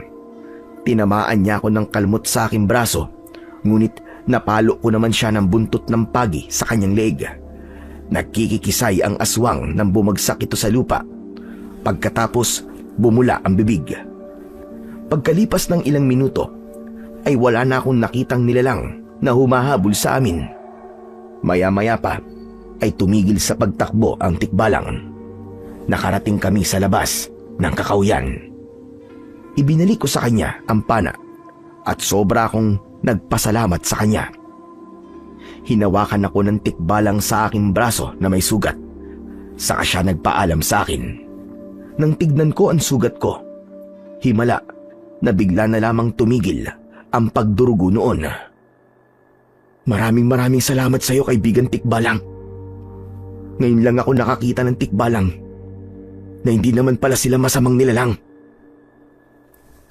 Bago ko nilisan ang lugar na yon, inilinga ko muna ang aking paningin sa paligid. Bumalik ako sa bahay ni Kapitan Ipe. Nadatnan ko siya na naghahanda ng pagkain para sa amin. Reden, nariyan ka na pala. Kumusta ang lakad mo? Nakuha mo ba ang mutya ng Tikbalang? Opo, Kapitan Ipe. Pero hindi po naganap ang aming duelo. Sinubukan niya po akong linlangin bilang pagsubok niya. Nakapasa po ako. Ipinalunok po niya sa akin ng mutya ng Tikbalang. Binabati kita, Reden. Marami nang nagtangkang makahanap ng Tikbalang para sa kanyang mutya. Pero lahat sila ay hindi na nakabalik. Ikaw lang ang nag-iisang nakakuha sa mutya ng Tikbalang. Utang ko po sa aswang na yun. Ang lahat, Kapitan Ipe. Ano ka mo? Aba, sinong aswang? Hindi ko po mahanap ang puno ng anahaw. Pero bigla pong lumitaw ang isang aswang. Nalaman ko po, nakauri po siya ng aswang na tiktik. At hindi po siya isang aswang na balbal, kagaya po ng inaakala natin. Inatake niya ako at nahulog po ako sa bangin. Aksidente ko pong nakita ang puno ng anahaw na direktang nasisinaga ng buwan. Para bang sinadya po niya na ituro sa akin yun? Ang ibig mo ba sabihin, may aswang na tumulong sa'yo? Ganun nga po. Sigurado po ako ron. Natatandaan ko po na may humabol sa akin na mga tauhan po ni Escobar. Bigla po nagpakita ang aswang na yun. Pinatay niya po ang mga humahabol sa akin para makatakas ako. Ano po kayang ibig sabihin nun? Nagkataon lang po kaya yon? Sa tingin ko hindi yung nagkataon iyo. May nagbabantay talaga sa'yo. At ang gusto niya ay pigilan mo ang pag-aasik ng lagim ng mga kauri niya. At ikaw ang napili niya. Mas mabuting hayaan mo lang ang nilalang na yon sa ginagawa niya. Sa halip, pagtuunan mo ng pansin ng mga aswang na gumagawa ng masasama sa mga tao.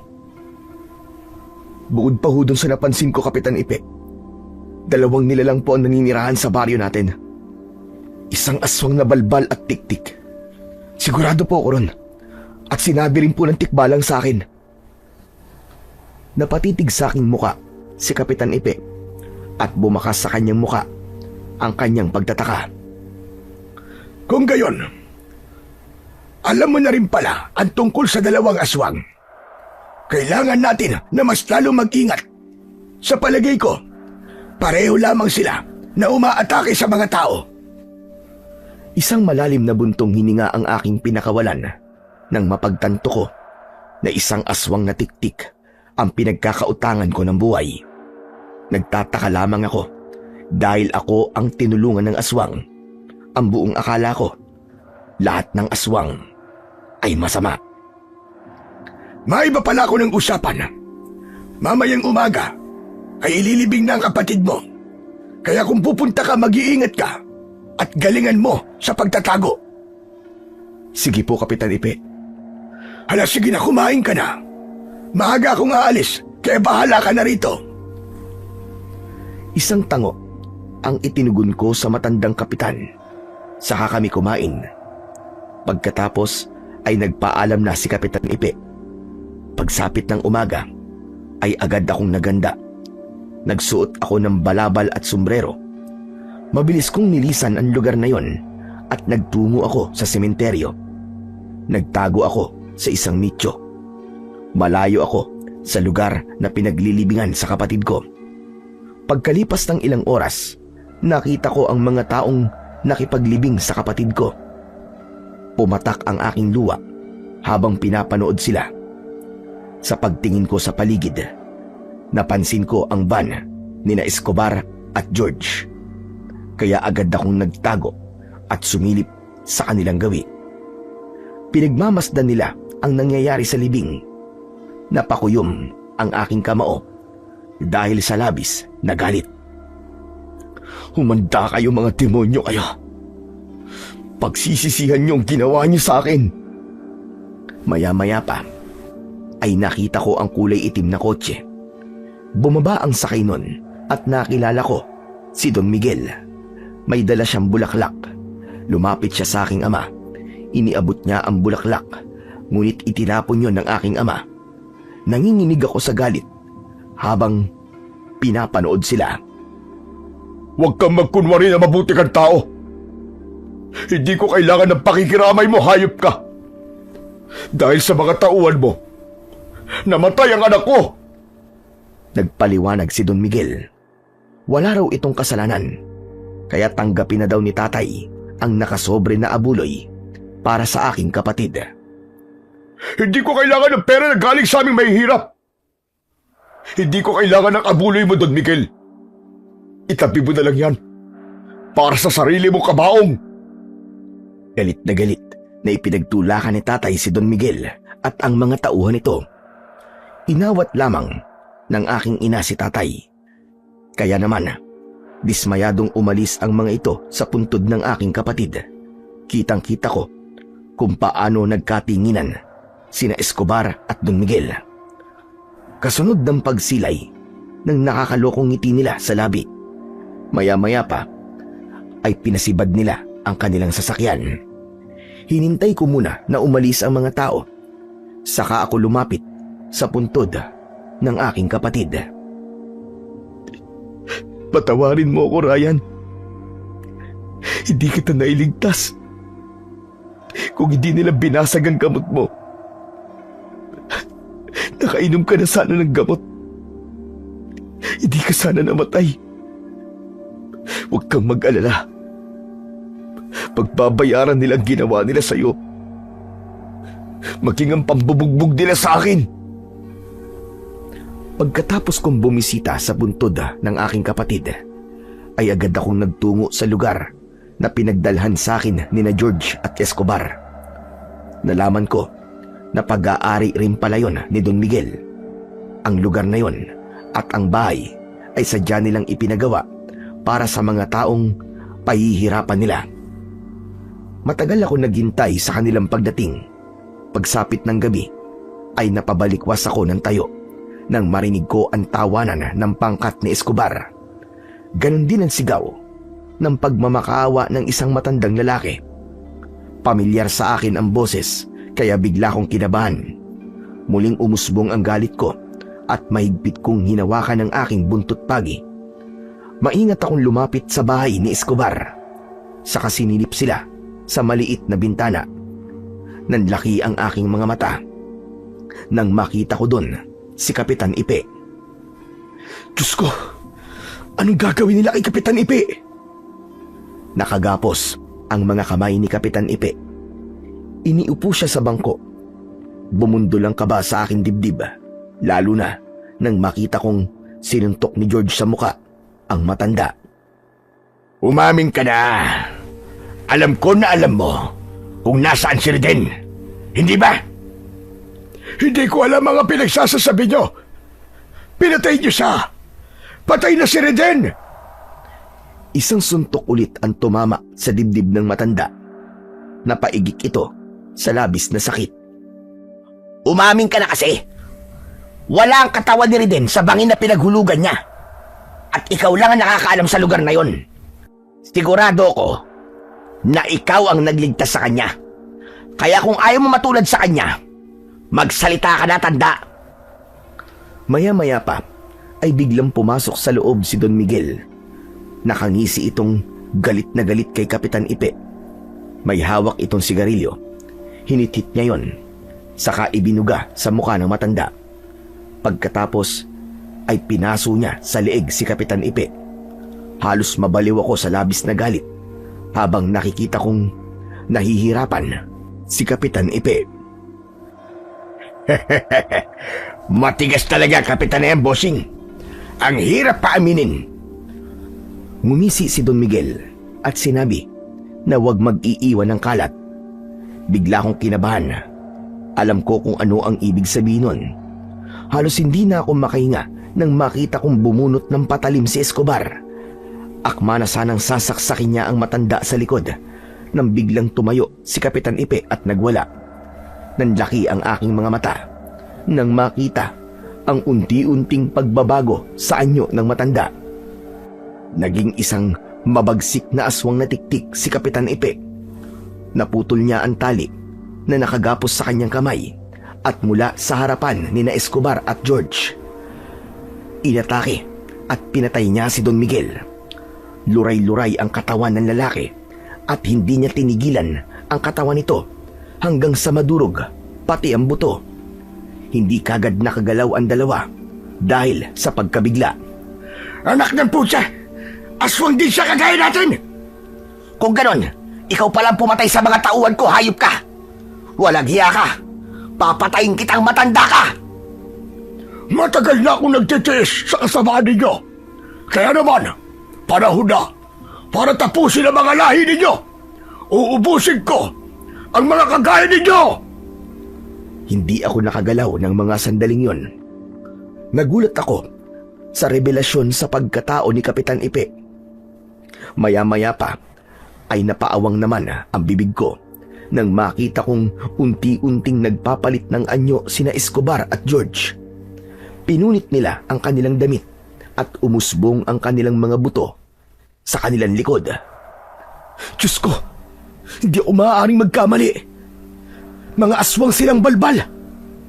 At mula sa malawak na silid, naglaban ang mga aswang.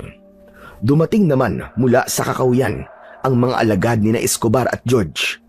Ako naman ang humarap sa kanila gamit ang aking buntot ng pagi. Hoy! Mga diablong buwang! Ako ang harapin nyo! Mga halimaw kayo! Kahit naguguluhan ako sa aking mga nakikita, ay hindi ako makapaniwalang dalawang uri ng aswang ang kalaban ko. Pero nagulat ako nang sila ang naglalaban. Sila mismo ang nagpapatayan na parabang may pinag-aagawan. Hanggang sa bigla na lamang akong tinamaan ng suntok mula sa akin likuran. Bumagsak ako ng pasadsad sa lupa at nagulat ako na si George ang nakita kong papalapit sa akin. Sinasabi ko na nga ba't buhay ka pang hayop ka? Dinakot niya ang aking balikat at bumaon ang kanyang mga kuko sa aking kalamnan. Ramdam ko ang sakit nun, pero agad kong inihampas sa kanyang muka ang buntot ng pagi. Napaatras siya habang sumisigaw ng malakas. Sumirko ako sa ere. Saktong pagbagsak ko sa tapat niya, 5 beses ko siyang hinagupit ng aking sandata. Para sa aking kapatid at para sa mga taong pinatay niyo! Napasigaw ng malakas si George habang tinatakluban ng kanyang palad ang sugat sa kanyang katawan. Walang tigil ang pag-agos ng dugo mula sa nakabuka niyang mga sugat. Umikot ako at sinipa ko ang kanyang muka. Pagbagsak niya sa lupa, niluhuran ko siya at ubod lakas ko siyang sinuntok sa kanyang muka. Nagulat ako nang tumalsik sa akin ang kanyang dugo dahil nadurog ko sa suntok ang kanyang pagbumuka. Nakupi ang kanyang bungo na lumuwa ang kanyang mga mata. Totoo nga, nagkaroon nga ako ng lakas ng kagaya sa tikbalang.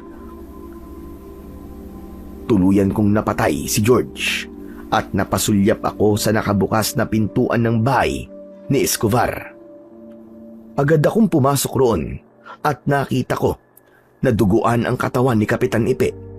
Sakal siya ni Escobar.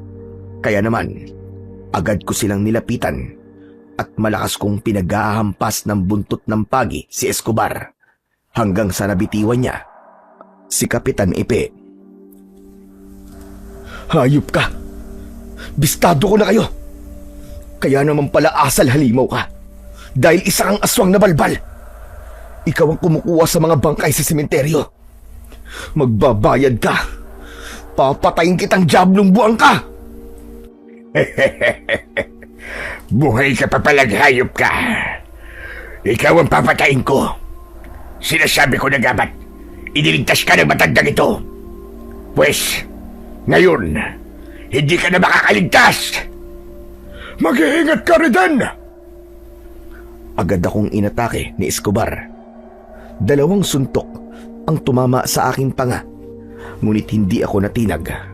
Nakita ko ang bakas ng pagtataka sa kanyang anyo.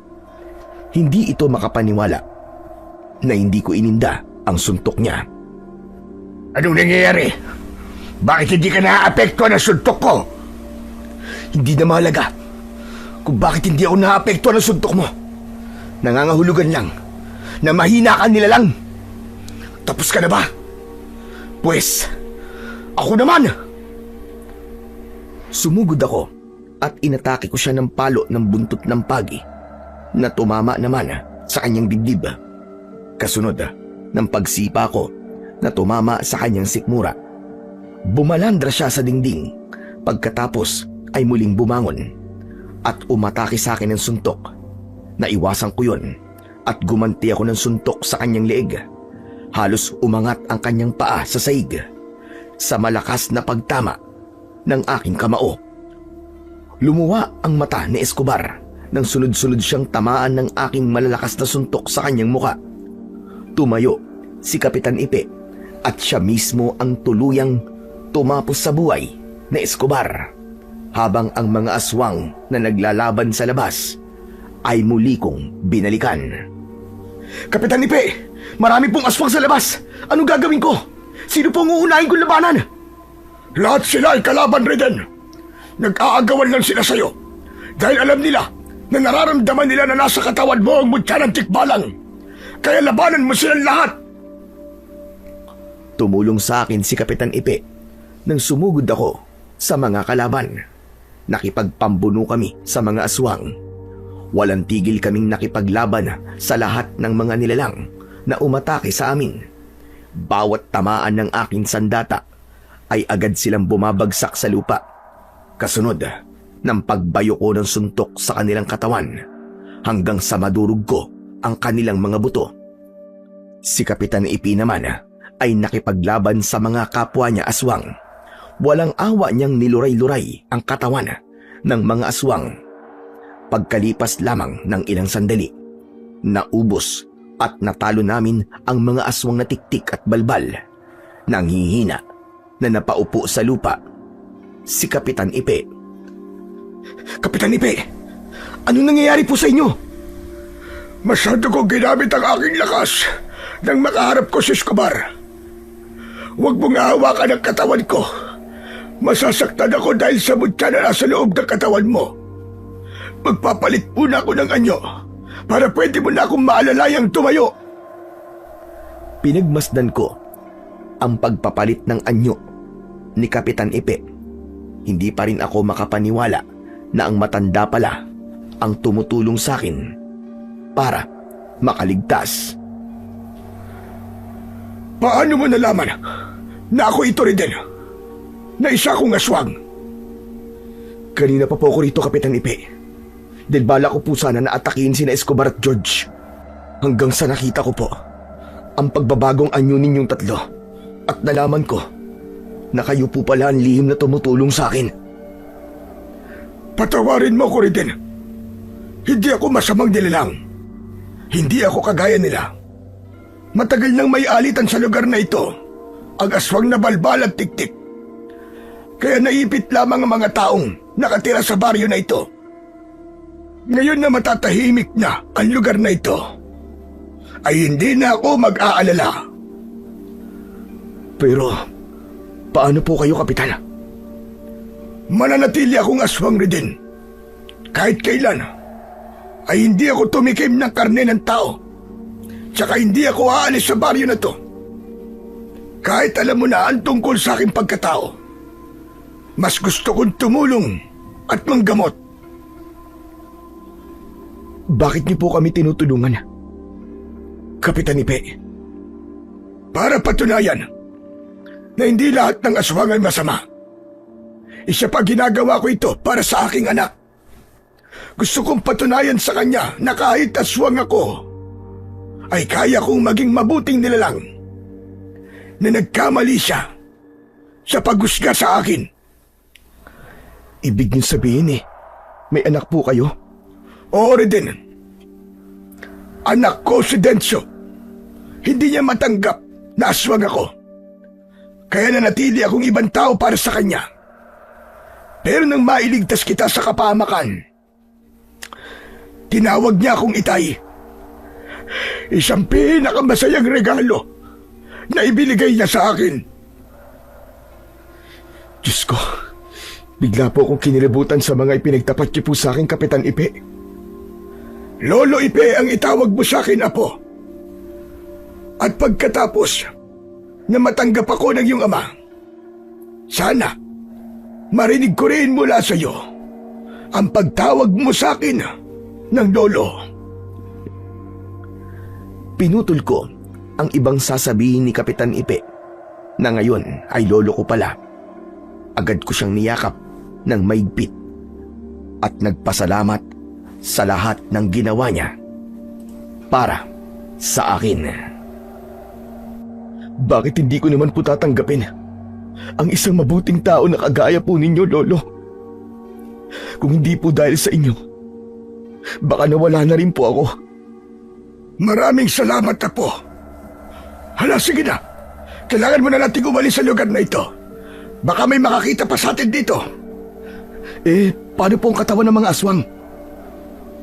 Ang lahat ng nasugatan mo ng buntot ng pagi ay masusunog sa sikat ng araw. Kaya huwag kang mag-alala. Habang tinatahak namin ang daan papunta sa bahay, ay nagkausap kami ni Lolo kung paano siya nakakatagal sa init ng araw. Ang kagaya ko ay meron sariling mutya. Yun ang ginagamit ko panlaban sa sikat ng araw. Bukod pa ron, kahit kailan, ay hindi ako tumikim ng dugo ng tao. Mga hayop lang ang kinakain ko. Kaya kung napansin mo, nung gabing tinulungan kita, Winasak ko lang ang tiyan nila at hindi ako nagpatukso sa amoy ng sariling dugo. Sobra po pala ang pagtitiis niyo, Lolo. Pag mabuti ang iyong hangarin, handa kang magtiis, handang magsakripisyo ang isang ama para sa kanyang anak. Pero Lo, bakit po kayo naging aswang? Nahawa po ba kayo? Nang ipinanganak ng aking asawang iyong ama, sinalakay kami ng mga aswang na tiktik. Ipinagtanggol ko sila. Namatay ang aking asawa at si Densyo lang ang nailigtas ko. Pero nagtamo ko ng maraming sugat mula sa kagat ng aswang. Hindi ko pa alam na nakakahawa ang laway nila. Isa pa, 5 taong gulang na si Densyo nang maramdaman ko na may kakaiba sa akin. Ano pong nangyari pagkatapos nun? Nakita ko ng iyong ama kumakain ng hilaw na karne ng usa. Ng mga panahon na yon, talamak na ang pagkawala ng mga bangkay sa sementeryo. Kaya inakala niya na ako ang may gawa nun sa kanila. Pero, hindi po ba niya nakikitang mabuti kayong nilalang? Oo, Apo. Magmula nun, hindi niya na ako kinausap. Kung ituring niya ako ibang tao. Kaya nang muli niya akong natanggap bilang ama niya, sobrang saya ko talaga, Apo. Hindi namin namalayan na nasa tapat na pala kami ng aming bahay. Nagulat kami nang makita si Diaz, nakausap si tatay. Nagmamadali akong lumapit at akmasa ng papaluin ng buntot ng pagi si Diaz. Pero pinigilan ako ni tatay. Huwag, anak. Naparito siya para humingi ng tawad. At handa raw siya sumuko sa mga pulis para linisin ang pangalan mo. Pero tay, aswang po ang hayop na yan. Hindi siya aswang. Sinabi niya sa akin na napipilitan lamang siya sumunod sa mga utos ng kanyang superior.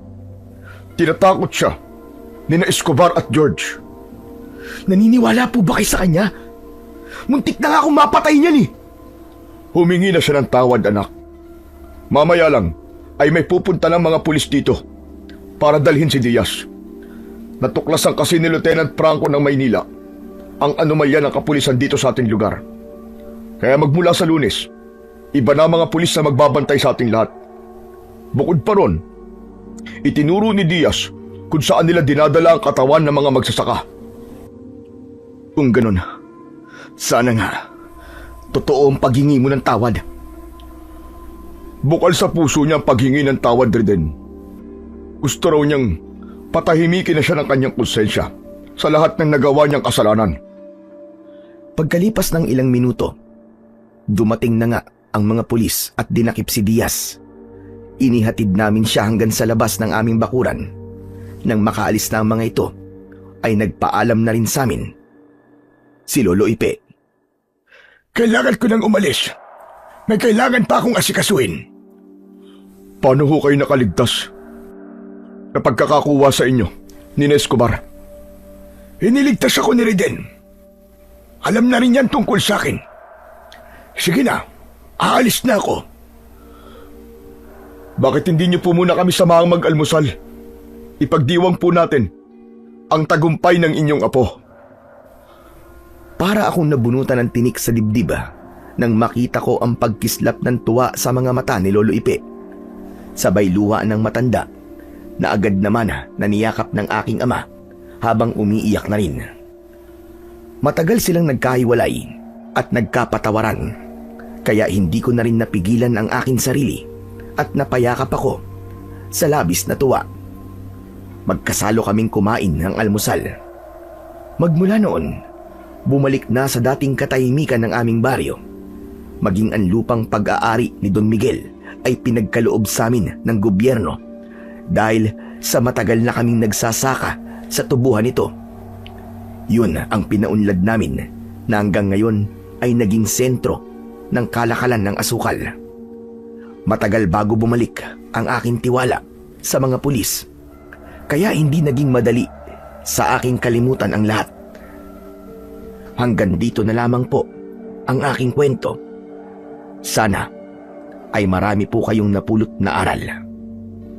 Lubos na nagpapasalamat, Reden, Ang buhay po natin ay mapagbiro, nakakagulat at punong-puno ng misteryo. Hindi lahat ay pwedeng husgahan dahil kung minsan, kung sino pa ang may nakakatakot na anyo, ay siya pa pala ang gagawa sa'yo ng kabutihan. Laging tatandaan na ang pagpapatawad at paggawa ng kabutihan sa kapwa ay isang kayamanang maituturing, hindi lang sa lupa, kundi pati na rin sa langit.